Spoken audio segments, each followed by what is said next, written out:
Hola, ¿cómo les va? Bienvenidos a otro programa sin exclusiones. Realmente en el mundo están sucediendo hechos inéditos, realmente trascendentes, que motivan la atención de todos, de los especialistas, de los no especialistas, de un mundo especial, como lo ha sido la renuncia del Papa. Inédito, hace 600 años que no se da esta característica tan especial. Pareciera que los papas tendrían que estar hasta el final de sus vidas al frente de la Iglesia. El Papa Benedicto XVI ha dispuesto que no es así. Y de algún modo, Juan XXIII, cuando se estableció el Congreso Ecuménico, creo, del 92, apenas a los 2 años de haber asumido, estableció la posibilidad de la renuncia del Papa, que después no fue considerado porque se dejó sin considerar los temas. Pero para todo esto hemos convocado a Fortunato Malimachi, un especialista en el tema, y me va a acompañar también el doctor Guillermo Yanco para poder hablar sobre el particular, que me parece que es un tema realmente importante, trascendente, para ver las aristas de todo lo que se ha conversado en todo esto. Gracias por venir, Fortunato. No, al contrario, gracias por la invitación. Y gracias a vos, Guillermo, por supuesto, también. Primer comentario, Fortunato. No, un comentario innegable que es inédito, no se lo esperaba, apareció, que está mostrando esas profundas transformaciones que está viendo en la sociedad mundial, en los estados, en las religiones, y que nos tendremos que acostumbrar a verlas quizás de otra manera. Hemos estado mirando como que eso desaparecía, no solo no desaparece, sino que vuelve, y el propio Papa, el papado, que parecía algo sacral, sagrado, intocable, había que morir con las botas puestas, como decía alguien, ahora se puede renunciar. Y no solo se puede renunciar, sino que casi la persona, porque hace 600 años el que renunciaba lo mataban, iba preso, desaparecía del mapa. Ahora él puede casi más abdicar, porque puede preparar a su sucesor, va a estar ahí, cambió algunas pequeñas reglas, es decir, si se eligen estos días o las próximas semanas, él va a estar muy cerca de todo eso y alguna palabra podrá decir. De todas maneras, lo que sí aparece como una fuerte situación casi terminal es la manera de conducir la institución católica, la burocracia romana, que ya no puede seguir de esa manera presente, y al mismo tiempo los escándalos que se han producido en los últimos años, que le tocan directamente a él, porque, a ver, seamos sinceros, él desde el 81 está siendo la mano derecha y la mano fuerte en la curia romana, primero como un cardenal, después desde el 85 la mano derecha de Juan Pablo II para todo. Después entramos en ese tema, pero me gustaría saber un poco la opinión de Guillermo. Bueno, evidentemente Malimachi sabe bien del tema, es un erudito sobre el tema. A mí me llama, yo me pongo en este lugar, que a mí me toca vivir en este tiempo una situación de la cual antes había leído. Es decir, hace 600 años se produjo una situación similar, la de un papa que abdicó o renunció. Y uno lo ha leído a través de los libros de historia. Y hoy me toca vivir la renuncia o abdicación, no sé cuál es el concepto más claro, renuncia. O la renuncia de un papa que se va alegando que está solo y sin fuerzas. El titular del diario El País, del día martes 12 de febrero, dice: Benedicto XVI, solo y sin fuerza, renuncia por sorpresa a su pontificado. El día 28 de febrero, el Papa emprende su salida a través de un helicóptero, y en esto hay un interreño entre este momento y el momento en que es designado el nuevo Papa. Pero mientras tanto aparece, yo tengo recortes, me he hecho recortes de diarios, dice Cantelmi en Clarín: Benedicto XVI, ascenso y declinación de un liderazgo. Dice Albino Gómez en Perfil, sin paz y sin descanso. Dice sobre Ratzinger, hermano de Benedicto XVI, George: el Papa no ejercerá influencias indeseadas en la elección. Es difícil ser Papa y santo a la vez, dice Lori Sanata. Bueno, pero todos han hecho comentarios, Guillermo. No, está bien, lo que quiero decir es que nos encontramos con una situación de una decisión que no se entiende, o yo por lo menos no llego a entender, el motivo de esa decisión. Si es cansancio, si es el Batilix, si son la determinación de corrupción. Él dijo, son las dos cosas. Exactamente. Él dice, hay un problema físico y hay un problema espiritual. Hay un problema que mi cuerpo no me da y hay un problema que veo que no logro solucionar estos enormes conflictos que están acá adentro. Yo sería un poco más profundo. Lo que está en crisis, y es un tema, es la modernidad católica. Es ese catolicismo que quiso ya desde el 1870 en adelante tener un Estado, tener una burocracia, presentarse en el mundo en contra de los liberales y en contra de los comunistas. Y va cayendo con esa otra modernidad, que fue la modernidad socialista. Que hay algo, es decir, ese capitalismo que muchos supusieron en algún momento histórico que lo podían reemplazar, la Iglesia Católica lo trata hasta el día de hoy, bueno, se encuentra en una situación de una dificultad enorme, social, cultural y religiosa. Digo social porque el gran problema que tiene Benito XVI no es solo los escándalos están por todos lados, es que la mayoría de sus creyentes y sus especialistas no creen más en su figura, ni en la autoridad, ni en los dogmas. Fortunato, es un problema esto. Fortunato, yo te paro acá. Sí.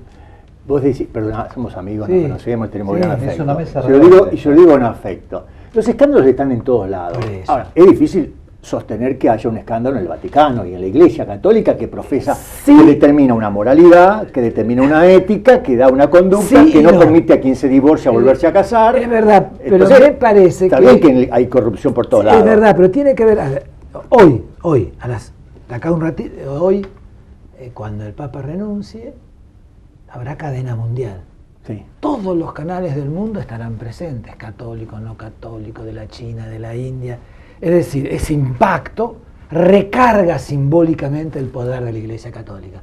Habrá miles y miles de grupos religiosos que quisieran que todas las cámaras estén mirando. Ahora, al mismo tiempo, esa recarga simbólica produce interés por denunciar todo lo que pasa ahí adentro.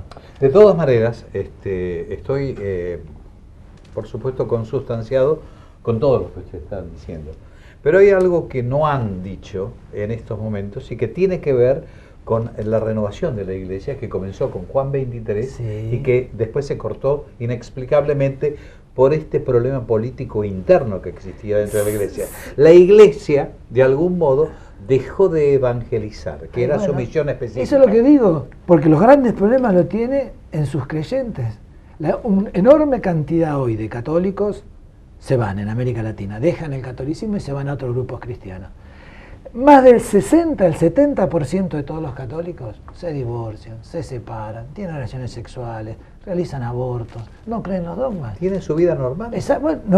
Pero vení, son homosexuales. Bueno, por Hay supuesto. homosexuales. Pero Juan XXIII, cuando hace esa apertura que bien vos decís, Juan Pablo II y Benito XVI dijeron no. Esa apertura nos lleva a la debacle, esa apertura nos lleva a un camino sin salida, esa apertura hay que cortarla, sacarla, echar. Hicieron en América Latina todo lo que se llamó teología de liberación, hicieron en Europa todo lo que se llamó teología progresista, hicieron en el África, 5 años recorrí, cuando un africano, por ejemplo, quería celebrar una liturgia y cantaba un canto africano, y cuando había que traer vino decía no, porque el vino es de los franceses y no es de mi tierra, porque la liturgia dice el pan de tu trabajo y el esfuerzo el líquido de tu trabajo será lo que celebrarás.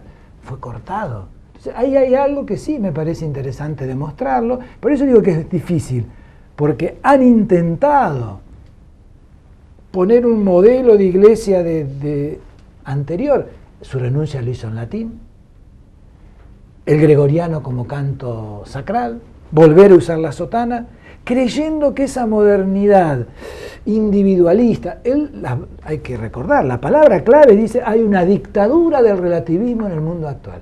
Pero de todas maneras esta modernidad no es tal. Desde el momento que él cambia la liturgia, se vuelve al latín, se vuelve a la sotana, pone distancias con el mundo gentil que yo llamo, sí, el grupo pone de los distancia creyentes. Valorativa, no pone distancia en usar todos los medios de comunicación, los bancos, los convenios con los estados. Yo le decía ahora a Guillermo, Hay 177 estados que tienen vínculos con el Vaticano. Hace 30 años eran 70, 80. Mismo en América, Estados Unidos no tenía, Cuba no tenía, México no tenía.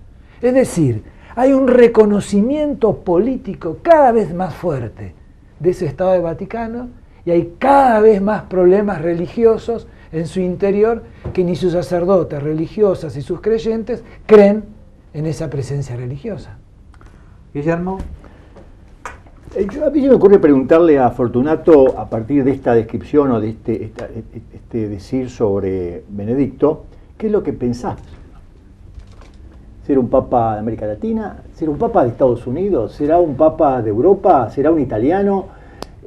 Y además, en ese cónclave, ¿habrá posibilidades de modificar esto? Es decir, de adecuarse a esto que vos pensás que es esa etapa del modernismo no aceptada para digamos, hay gente que se separa, se divorcia y hasta ahora la iglesia le dice, no, si estás divorciado, no. Bueno, pero yo quiero seguir en la iglesia. Esas van a ser, me parece, las partes que van a empezar. La iglesia alemana, para gran malestar de Benito XVI, la iglesia alemana decidió que acepta ahora a todos los separados, divorciados, iguales que el resto, normales, para hablar tu palabra. Normales. ¿Y qué va a hacer? La iglesia norteamericana está haciendo, pero la participación de mujeres, participación en distintos espacios, toma de decisiones, que son pocas las iglesias que lo logran hacer. Entonces, está habiendo unas grandes transformaciones. El problema creo que tiene que los 115 que van a elegir fueron elegidos por él. ¿Qué pasaría en otro estado que alguien elija que los 115 que tienen que elegir su sucesor fueron elegidos por él? Sea mano derecha de Juan Pablo II, sea cuando él... Es decir, hay una homogeneidad teológica, diríamos, ideológica muy fuerte, pero es cierto que las adaptaciones, tarde o temprano, la pregunta sería, ¿cuánto tiempo una institución puede vivir sin adaptarse? Pero en el lenguaje católico, que yo digo, esa modernidad, adaptarse sí, conciliar no. Adaptarse quiere decir usar todo lo que usa la modernidad actual, el diario, el Twitter, los medios de comunicación, pero no conciliar con los valores de esa modernidad que se consideran valores nefastos. Yo les digo, y por eso te digo, cuando él estuvo en Cuba, hace poco tiempo, fue su última visita, junto con Fidel, sacaron un documento en contra del relativismo, en contra del subjetivismo. Yo quiero volver... ¿Por qué? Porque hay valores absolutos en algunos sistemas que se sigue creyendo que eso te va a salvar. Yo digo, volver, y me quedo con el Papa Juan el Bueno, sí. Porque después de mucho tiempo, prácticamente uno de sus primeros actos papales fue llamar al Concilio Ecuménico Vaticano II. En él introduce una serie de alternativas y un programa hacia el futuro realmente revolucionario. De repente al año se muere y efectivamente todos los demás cardenales que formaban parte de ese concilio dicen, no, hasta aquí, bien. Y después vienen todas las encíclicas que de algún modo sigue un poco su lineamiento de pensamiento. Es verdad, uno podría decir, ese concilio es una apertura. Ratzinger escribió, fue uno de los principales peritos que ahí estuvo, él dice, hay que seguir el verdadero concilio, el auténtico concilio, el verdadero espíritu del concilio. ¿Por qué? Porque hubo gente falsa, y sobre todo adentro de la propia iglesia, que la llevó por caminos falsos. En instituciones como la Iglesia Católica nadie puede negar ese momento, ese acontecimiento como es un concilio. El tema son las interpretaciones. La idea de Benito XVI, lo acaba de decir el otro día a 500, 1000, no sé, miles de curas de su diócesis de Roma. Dijo, el problema fue los medios de comunicación, que interpretaron mal. Historia que la conocemos en todos los países del mundo. Fueron los medios, como Obama, como la Dilma, en todos lados hay un tema acá. Él dice, fueron los medios. ¿Por qué? Y dice, y peor, dice, fueron cristianos disfrazados de marxistas, de liberales, adentro de la iglesia, que la llevaron por ese camino sin salida. Porque uno podía hacer al revés. Sea después, como tú dices, de esa apertura. Ya Pablo VI había puesto un grito en el cielo cuando le pidieron que aceptara el preservativo. Vamos a decir acá. Y acusó a sacerdotes y obispos de estar minando la credibilidad de la Iglesia por aceptar el preservativo. Ratzinger, uno podría agarrar la lista, te puede hacer la de la Argentina, la cantidad de sacerdotes que fueron echados en Argentina por decir ellos que seguían el espíritu del concilio también. El presidente de la Asociación de Teología de Argentina, excelente sacerdote de la Universidad Católica, lo echaron. No sale. Cuando esto pasa en Europa y en Estados Unidos, hay opinión pública que lo saca. Aquí esto no sale. Para mostrarte que hay una homogeneidad muy, muy grande. Ahora, hay otras experiencias, por supuesto, y acá viene. Las experiencias que eligió Juan Pablo II y sobre todo Ratzinger para acompañarlo en la curia, bueno, han fracasado. Hay que ponerle nombre y apellido. El Banco del Vaticano estaba dirigido por el Opus Dei, acusado de malversación, de dinero, de compra nefasta. Y ahora creo que va a ser dirigido por un fabricante de armas de Malta. De Malta. Exactamente. Ahí está el negocio, querido. Para los seminarios, sobre todo Juan Pablo II considera que en los seminarios en América Latina había mucha gente tercermundista, de mucha apertura. Y eligió a un movimiento nuevo, y acá vas a ver por qué te digo nuevo, se llama Legionarios de Cristo, para que se hagan cargo de los seminarios. Hoy son los principales acusados de pedofilia. Para la apertura al mundo eligió un movimiento que se llamó Comunión y Liberación. Hoy son los que están apoyando a Berlusconi. Entonces digo, imagínate vos que hiciste todo esto durante 30 años, todos los que vos pusiste, todos los cargos, y hoy te encontrás que toda esa gente, bueno... Pero hay determinados segmentos, perdóname, sí, hay determinados segmentos dentro de la Iglesia que no tienen a lo mejor cabida. Por ejemplo, el caso de los jesuitas. Bueno, a eso voy. Hay todo un grupo, órdenes religiosas, jesuitas, dominicos, salesianos. Pero lo más digamos, evolucionados, los de la modernidad, me da la impresión de que los jesuitas estaban con Juan, en cuanto a su concepción. Todos, a ver, en la Iglesia todos están con el Papa. No. Hasta estamos que hablando, no lo lees, exacto, por eso. Fíjate, todos fueron intervenidos.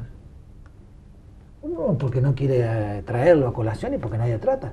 Las órdenes religiosas fueron todas intervenidas. Conferencia Latinoamericana de Religiosas fue intervenida por Ratzinger. La Conferencia Argentina fue intervenida. Todos los países los intervinieron. ¿Por qué? Y acá viene. Porque esos nuevos movimientos religiosos, tipo el Opus Dei, Caballeros, Legionarios de Cristo, carismáticos, fueron traídos para desplazar a lo que se llamaba las órdenes religiosas, que seguían caminos de estar mucho con los pobres, mucho en lo social, poco sacral.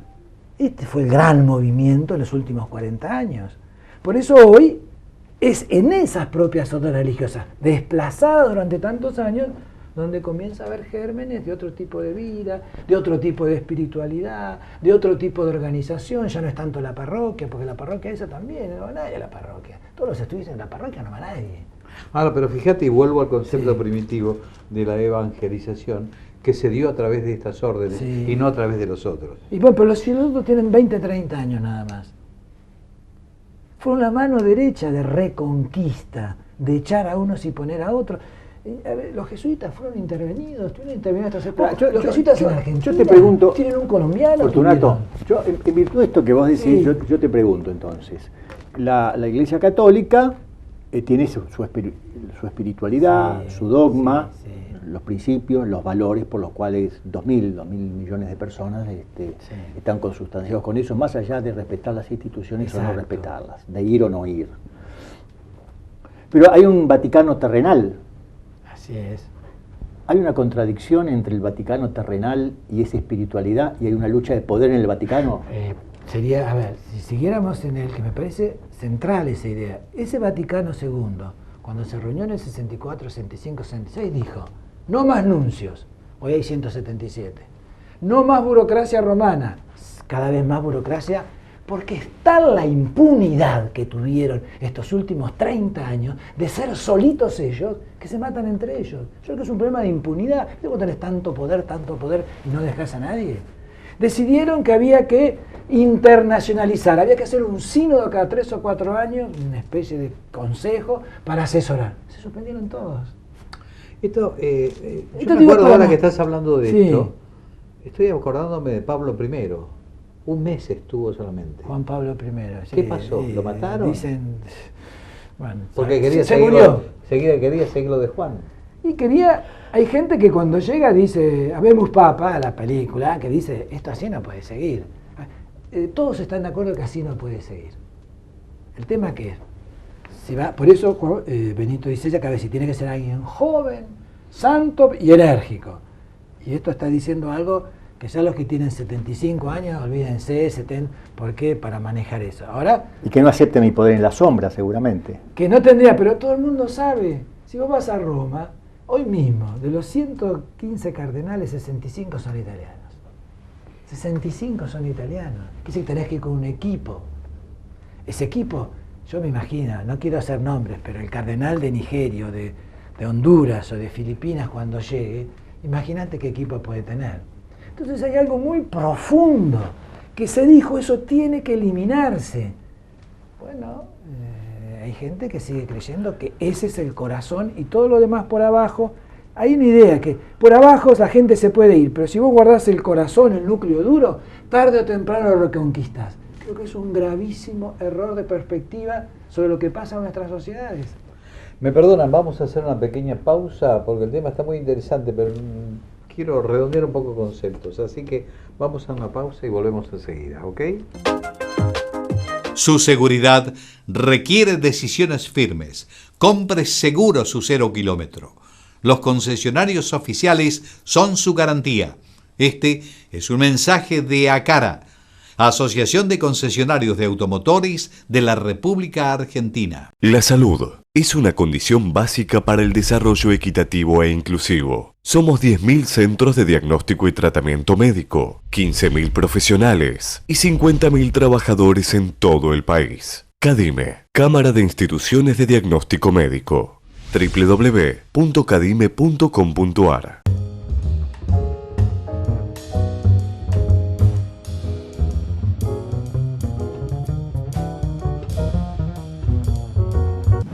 Para vos, que vas a comprarte un 0 kilómetro, en los concesionarios de autos, La Caja también te ofrece los seguros más convenientes y al mejor precio.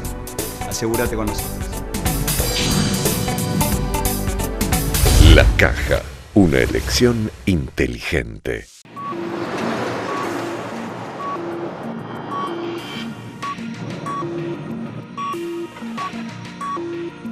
Decí no a lo establecido, decí no al conformismo, decí no a ser uno más. Sé único. Citroën DS4. Elegir cobra sentido. Estamos hablando fundamentalmente de todo lo que está ocurriendo en Roma. Estamos hablando con Fortunato Malimacci y con el doctor Guillermo Yango, un poco de las alternativas, un poco el comentario entre casa de todo lo que ha sucedido y puede suceder de aquí en más en Roma con la Iglesia y con el Papa. ¿Quién podrá ser Papa? Estamos prácticamente en vísperas de que haya, o ha sido ya convocado todo el sínodo correspondiente a los cardenales para que puedan elegir Papa. Así que volvamos un poco a esta intriga tan especial del Vaticano, que estuvo reflejada a lo mejor en un libro, ¿te acordás? Sí, Libro hay que varios. se hizo famoso, que hizo una película. Fíjate cómo se dan las cosas que en la práctica es real. Habemos papa. No, la No. sandalia del pescador. la No, sandalia antes de del la sandalia del pescador. pecador. No, después de la sandalia del pescador. La sandalia del pescador es una gran película. Por eso. Por supuesto que hay películas que tratan... La del libro de Brown. Bueno, ese se quedó corto. Si hubiera sabido lo escribe ahora, tiene un bestseller. Es verdad, hay experiencias. En estos días, yo leí una ley más. La iglesia anglicana también cambió. Renunció el que estaba a cargo y nombraron a alguien de 57 años. El patriarca de Moscú también renunció. Nombraron uno de 58 años. El de los coptos, imagínate, tiene miles de años, también renunció. Es decir, aquellos lugares de religiones que tienen ciertas estructuras, más o menos, digo, a nivel local o regional, tienen este problema. ¿Ortodoxas o renovadoras? Bueno, en su mayoría hoy, por eso, a ver, vamos a hacer, en su mayoría los atlas y las lecturas, lo que uno ve, siglo XXI, hay un fuerte crecimiento de espiritualidades y de experiencias religiosas, y ese crecimiento se da, en la mayoría de los casos, en grupos muy fuertemente identitarios, de reforzar identidades de un pasado glorioso, que son los que encuentran adeptos. Acá hay que tener cuidado, porque en Argentina podemos decir, uno estudia, poca gente va al templo, 7, el 8%. Pero hay otro grupo muy activo que busca enemigos, la idea de la amenaza. Es importante. Si yo no tengo una amenaza, no tengo militantes. Si no tengo militantes, no logro perdurar en largo plazo, y sobre todo insisto con lo de los medios, porque eso es lo que los medios toman. ¿Vos te vas refiriéndote a la iglesia ahora? Sí, a la iglesia. ¿Tú estabas? No, podría estar, pero No, porque pero yo voy a hablar. es un hombre que ha militado en política, por eso les pregunto, y como somos amigos y tenemos afectos, me pero retiro. fíjate que viene cada vez más. El otro día, a ver más, háganme. Estamos diciendo, a ver, la política es continuidad de la teología, los estados son continuidad de las iglesias, la liturgia política es continuidad de la liturgia católica. Hoy en América Latina hay que ver Chávez, por decir, Chávez. Ustedes vieron estos últimos días con la muerte, porque hay un monopolio de la muerte en manos religiosas. Todos los laicos que hace 200, 300 años vienen pidiendo que la muerte, nada. Chávez usa oraciones de 1747, esa oración que le está usando Jesús, ayúdame, María, es del 1747. Ahora, la Iglesia Católica está en contra de Chávez. Correa es un fulano que viene de los grupos de Proaño, de la Renovación Conciliar. La Iglesia ecuatoriana está en contra. Evo Morales no es cristiano, pero sí es un hombre religioso. Va a buscar la Pachamama. ¿Qué voy? El sagrado sigue siendo buscada por estados y partidos políticos que también se consideran hoy débiles a la hora de tener una presencia en su sociedad. ¿Me permiten hacer una equiparación con los ortodoxos judíos y los ortodoxos católicos? Sí. Vos te des dos estamentos o segmentos muy particulares que todos tienen una vuelta a lo que es lo cerrado y no permiten la ampliación. Sí. ¿No será el momento de la renovación como para que efectivamente se pueda cumplir con el mandato de la Iglesia? Es un momento de renovación, pero ¿cómo hacer esa renovación? Nosotros investigamos en Argentina, a Lubavitch. A Lubavitch crece. Y está creciendo en ese judaísmo laico. Crece, ¿por qué? Y porque hay una búsqueda, serán los atentados, será la crisis, hay una mezcla de cosas, ¿no? La Argentina, me parece, tiene un componente bastante particular. Perdónenme, Bien. señores, yo los perdono. Gracias. A vos también, así que gracias por venir. Tamaño privilegio. ¿Qué te parece? Y a ustedes, gracias. El próximo miércoles a partir de las 20:30 volveremos a estar con otro programa sin exclusiones.